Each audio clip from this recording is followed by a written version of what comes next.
great to be over 50. I mean, I always thought 50 was going to be this really like, oh my gosh, I'll be so old. I love being over 50. I wouldn't change it for anything. And I think we always want to be learning, and that's what people over 50 can help pave that way for folks who are younger to understand that it's okay to try something and maybe not succeed. Megan Barry embodies resilience and advocacy. Her journey has taken her through triumphs and challenges, leading her to become a guiding light for others.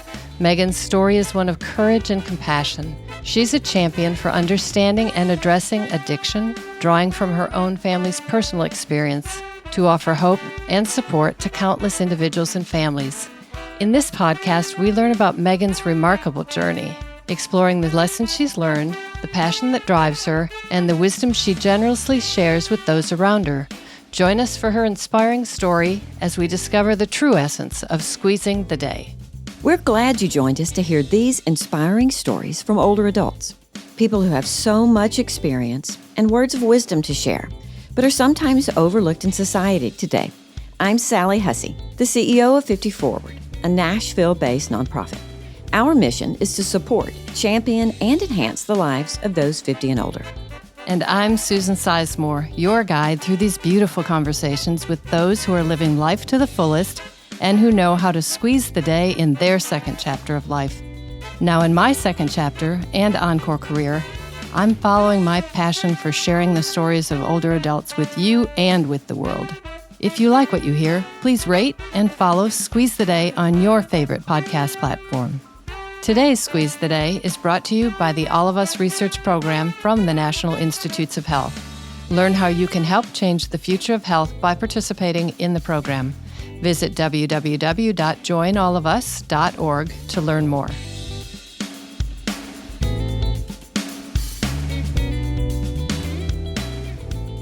Welcome to Squeeze the Day. Thanks so much for inviting me. I really appreciate you. Let's talk a little bit about a pivotal moment or experience in your life that has shaped who you are today.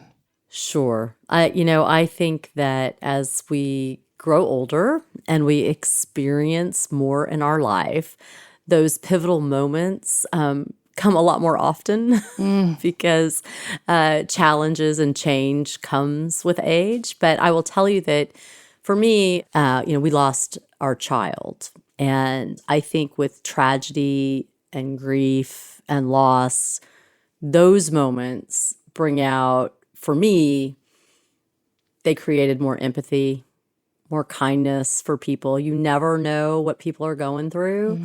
And I saw that so often because I would be at the grocery store, and I would be having a moment and someone would just come up and say, I love you, or give me a hug.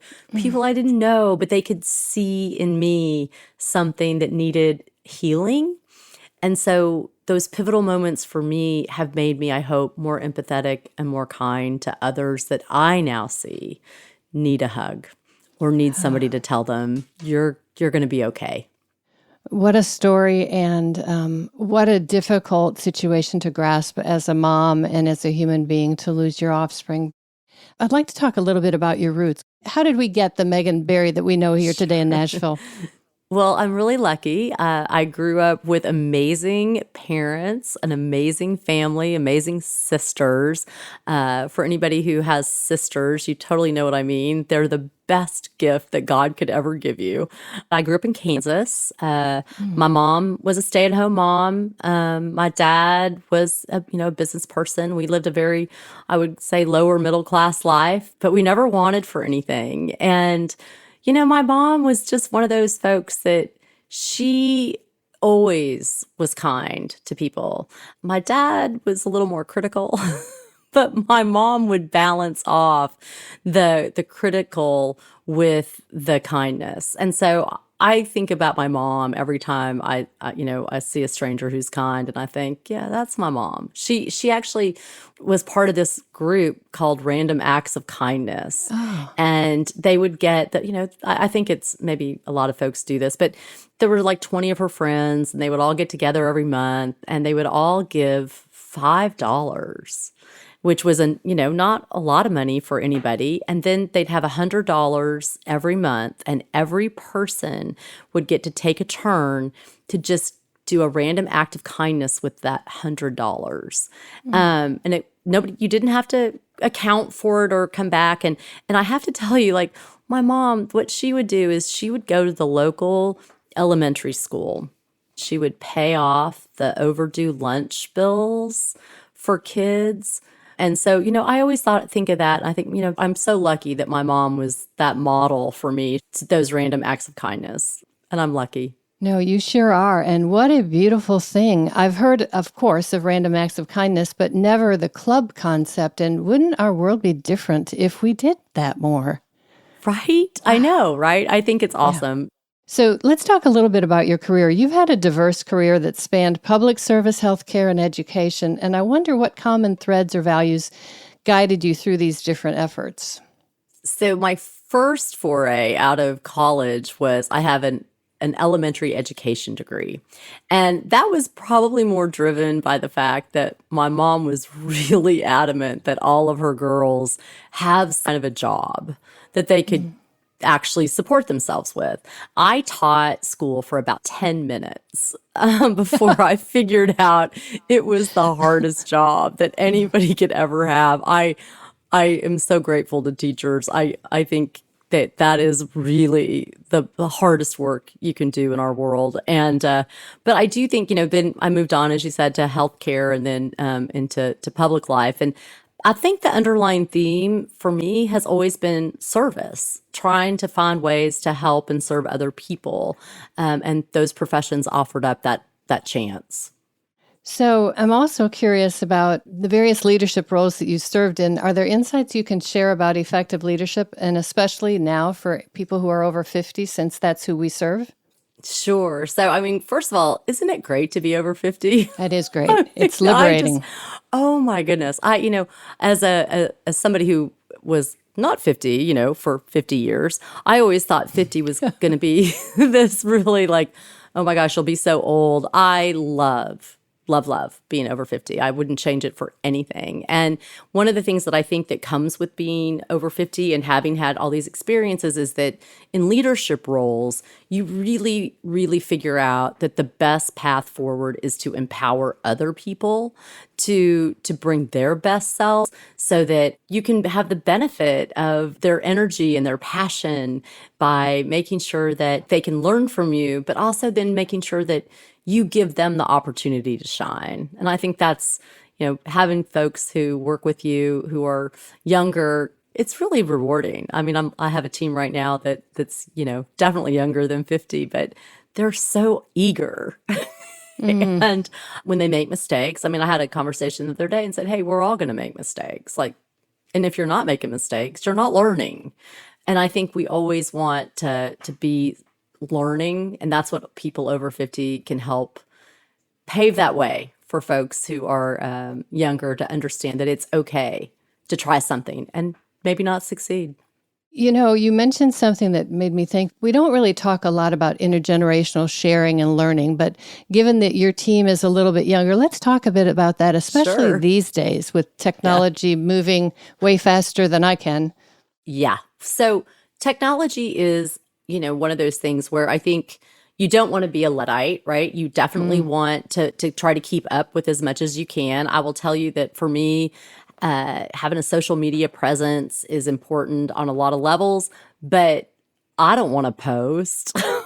So, and I definitely don't want to read the comments. But you have to be able to have somebody in your world that can help you navigate that. But it's not just that. I learn all the time from my team, the stuff that's happening, that's out in the world. And gosh, if I wasn't talking to folks who are younger, you wouldn't know a lot of stuff. I want to talk a tiny bit more about your career and advocacy. What drives your passion for healthcare and education, and how do you stay motivated to make a difference?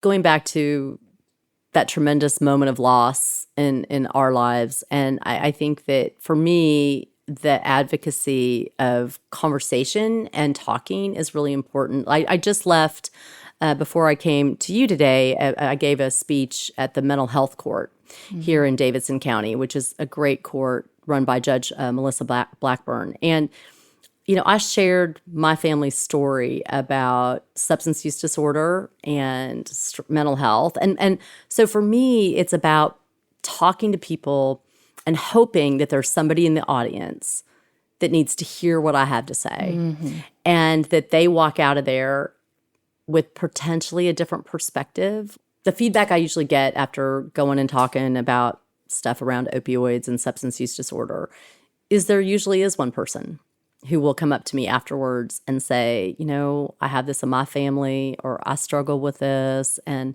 I just am so grateful for you to talk about it, because the whole point of talking about this for me is to try to strip away the shame and the stigma and say, like, this is all around us. And if we don't talk about it, we're going to lose people. And so we have to have these really honest, frank conversations. So that's what guides me. That's what keeps me going, is to hopefully make one difference in one life when I give a speech.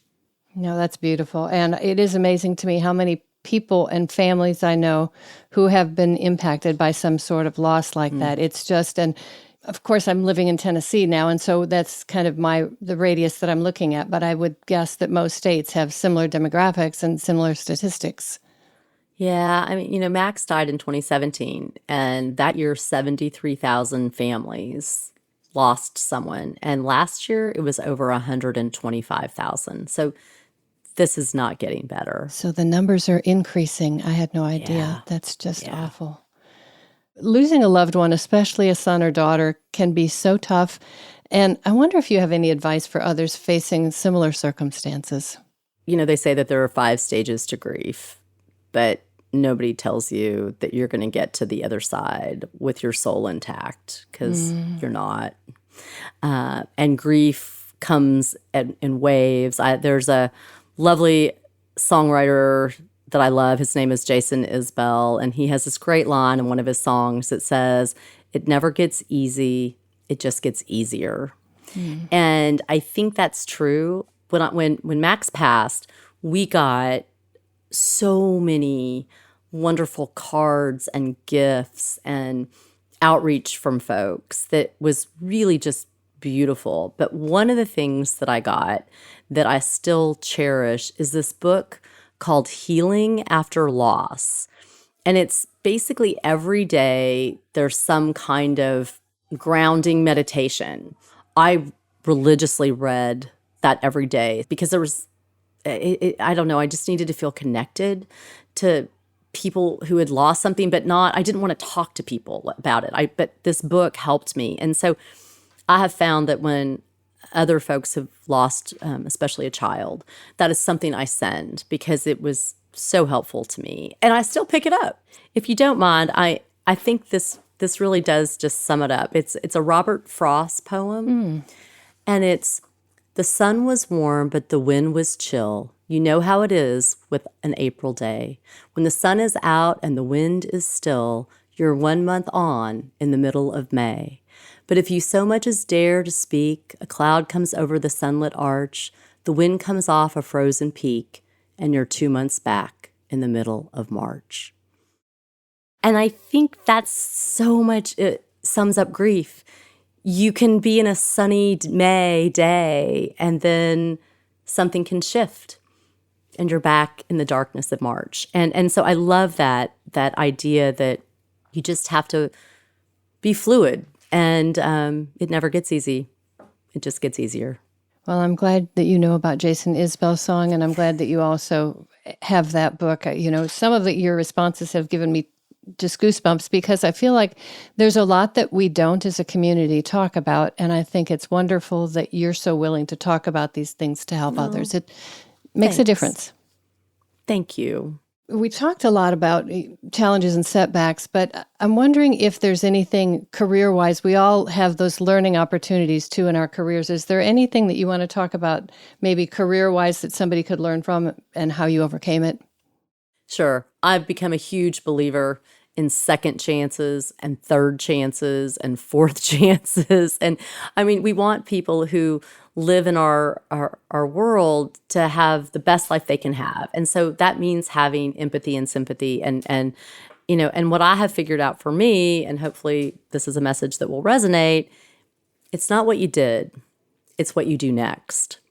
And making sure that what you do next remedies and helps heal what it is you did before.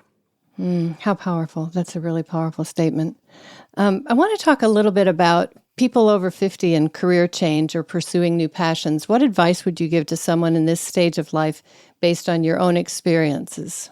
Yeah, it's funny. I was at they did a beautiful dedication over the weekend at Metro Courthouse for Diane Nash, who was is a civil rights icon and had the courage to stand before a mayor and say, like, shouldn't the lunch counters be desegregated? And that mayor said, yes, they should. And that started the whole desegregation of lunch counters in Nashville.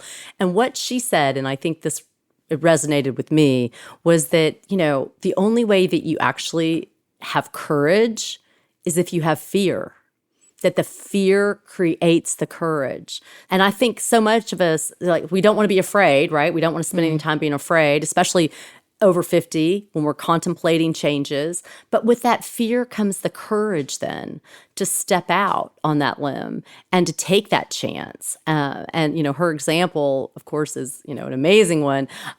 Most of us have smaller steps that are probably not going to end up with the dedication of a plaza in your name.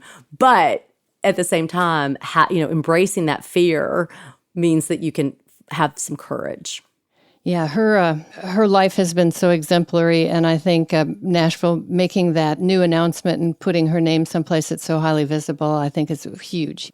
Absolutely. So let's talk a little bit about personal achievements or moments of pride that you hold dear. Yeah, so this is actually kind of both professional and personal. And I tell this story. When I was in office, my son, who was a junior in college at the time, needed an internship. And he called me up and he's like, Mom, I need an internship. I said, yes, you do. And I said, look, I've got a friend, Dave, that I'm going to connect you with. And he they connected. And then afterwards, Max called me and said, hey, Mom, Dave offered me an internship, but I'm not going to take it because the only reason I think I'm getting it is because I'm your kid. And I said, yeah. The only reason you're getting it is because you're my kid, because you're totally not qualified. So the whole point of that, though, was that I could see in my own child that he needed doors to be open for him. And I had the opportunity to open those doors. So what I did is I turned around and created, at the time it was called Opportunity Now. And we put 10,000 kids in Nashville to work in paid internships because I had to be Dave. Like, I had to be the one calling the folks to say, you need to hire this kid, because most people don't have that. So, Max was lucky I could call somebody, but I really felt like I needed to take that advantage and spread it to all the kids. So for me, it's a personal and professional thing. Personally, that Max completely understood that the only reason he was getting it was because he was my kid. But second, very proud of the fact that we were, my team and I were then able to implement this amazing opportunity for so many kids across Nashville. Yeah, I forgot that Opportunity Now did come under your leadership, and we at 50 Forward have benefited from I don't know how many years of Opportunity Now students. But what go-getters, what fabulous examples. And again, yes. I think we experienced a lot of that intergenerational sharing. One intern was stationed at our center in Donaldson, because we've got 7 centers in Nashville. And we have a member there who is still active, and she was in the military. And she was just blown away at the fact that our member could hold a plank for so long. So they created a challenge. And then she was quick to say, and I think there was even a social media post about the fact that, when you're outplanked by an 80-year-old, you've got some work to do. So much. Yeah. Well, I'm so glad that 50 Forward benefited from that program. And I mean, you all benefited, but so did the kids, right? Because they all need an opportunity. Yep.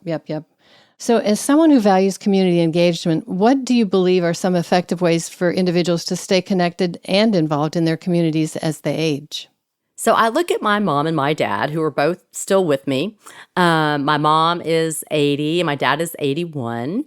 And I tell you that the examples that they share, that they give, are definitely ones of friends. They have friends. They have connected networks. My dad still lives in a house, but my mom lives in an older community. And they both moved. They're not together. They're divorced. But they both made an effort to where when they moved into these places to create networks of people that they enjoy, I mean, I can't even get my mom on the phone. It's like, she's so busy. It's like, she's playing bridge. But I think finding community and staying connected is the example that my parents have given me. And you just have to be intentional. And sometimes that's hard, but you have to do it. If this conversation is motivating you to squeeze the day, learn more about getting involved in your home community, to deliver food, to volunteer, or to just get active. If you'd like to learn more, visit 54.org.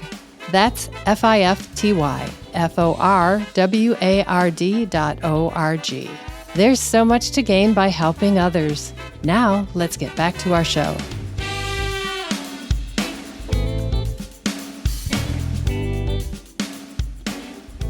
I want to talk a little bit about connecting older adults to resources and to one another. Of course, on behalf of 54, that's one of our values, so that we can help overcome isolation and help older adults live a healthier life. But there are senior centers all over the country, all over the world, and I'm just wondering how that resonates with you and how we can all do better. At Max's memorial, my husband spoke, and he said, the counterweight to grief is community. And what I have come to appreciate is that community is the counterweight to everything. It's the counterweight to loneliness. It's the counterweight to mental health. And we're all in community. And so I love that 54 exists, because it is a actual intentional representation of creating community. And that is absolutely how we are the counterweight. Yeah, that's beautifully stated. You're absolutely right. Communities, your neighbors, your church, your senior center, your gal pals, your everybody. I've got a speed round of questions. If you just, would give us quick responses for a little fun and to break things up. What would you tell your younger self? Yeah, don't worry so much about what other people think. You should worry more about what you think. How do you stay motivated and healthy?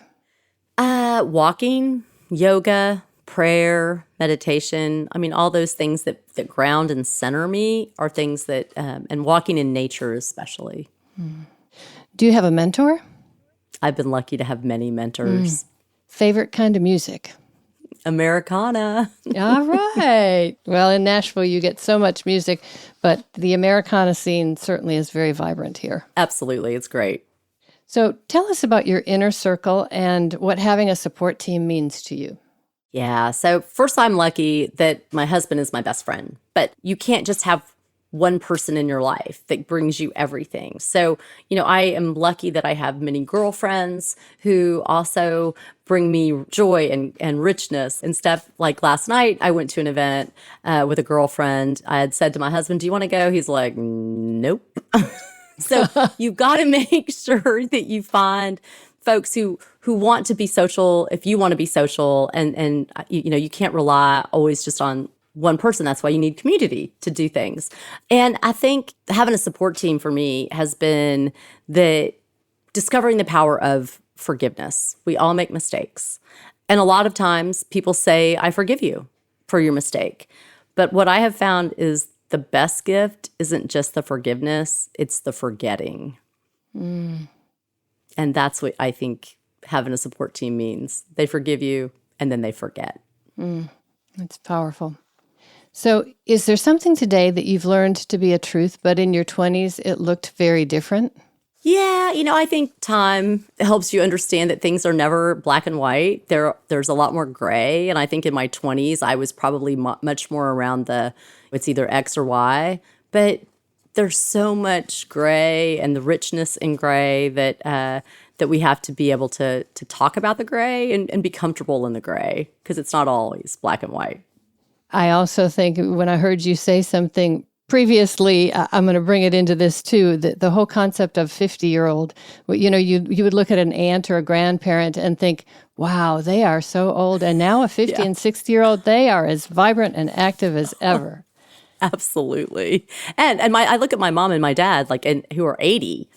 Like, my dad walks 5 miles a day. I mean, he walks more miles than me. He's like a little Energizer bunny. So, I mean, I think being active is absolutely critical. And thinking about my 20s, I didn't think that was that important, right? Like, sure, I would go to a gym, but actually making a point of walking and being healthy and engaged I think it's keeping him a lot younger. Mm-hmm. So I read that you have rescue pups, and I just have to ask about them. I do. We have two, Winslow, Arizona. And Winslow, Arizona came to us as like a 6-month-old. And he had been fostered. And first we had gotten Natasha Trousdale. Okay, so that's because we found her in Trousdale. I know, right? So she came to us, and she's like a 3-year-old, and she's little, and she was really skittish and wasn't really excited about Bruce. So we had Natasha for a while, and then he's like, we have to get a real dog. so Winslow, Arizona ended up being the real dog, and he is a big, 80-pound pit bull. But as sweet as the day is long, they're pretty special. Natasha's right here on the couch watching everything. Oh, that's awesome.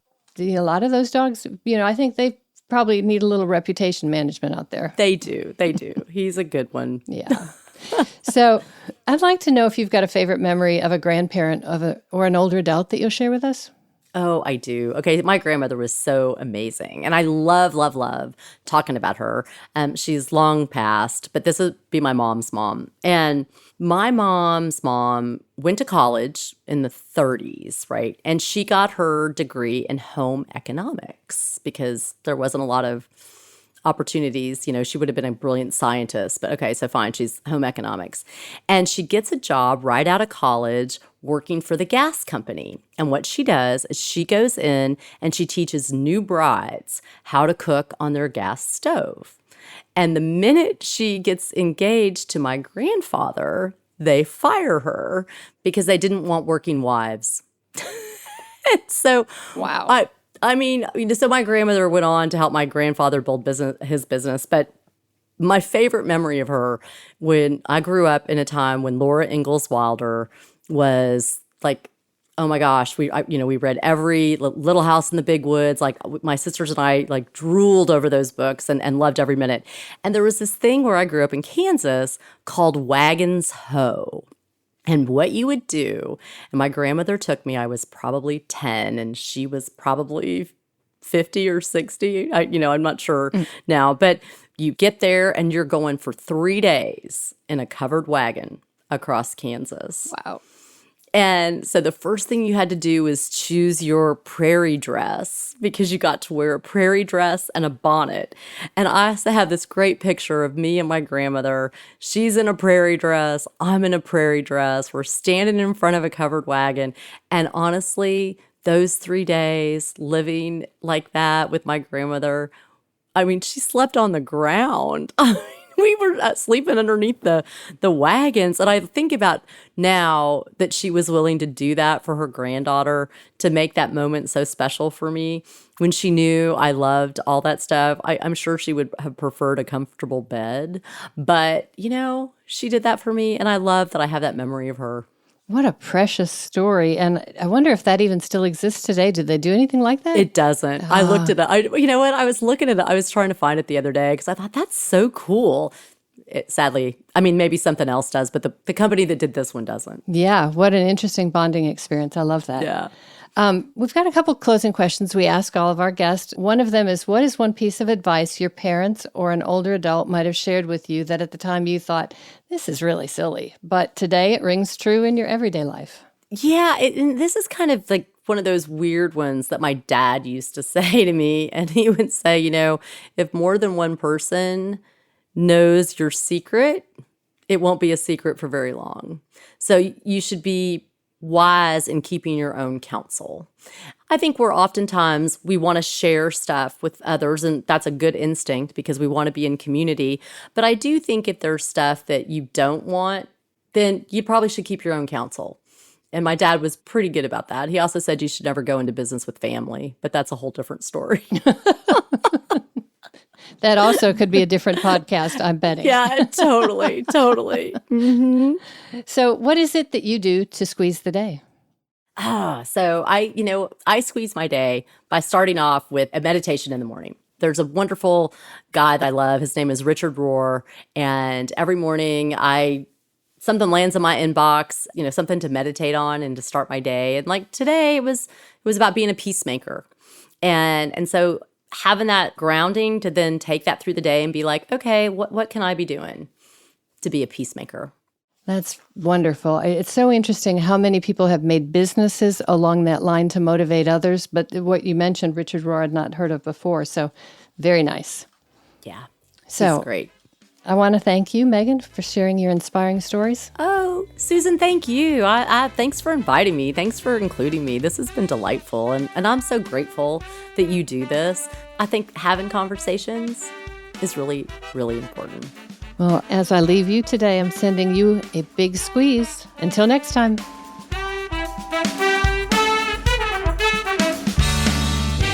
Squeeze the Day is made possible through listeners like you. If you enjoy this podcast, please help us continue to share inspiring stories of older adults and visit 54ward.org. That's FIFTYFORWARD.org to make a contribution. And now I challenge everyone listening to go squeeze the day.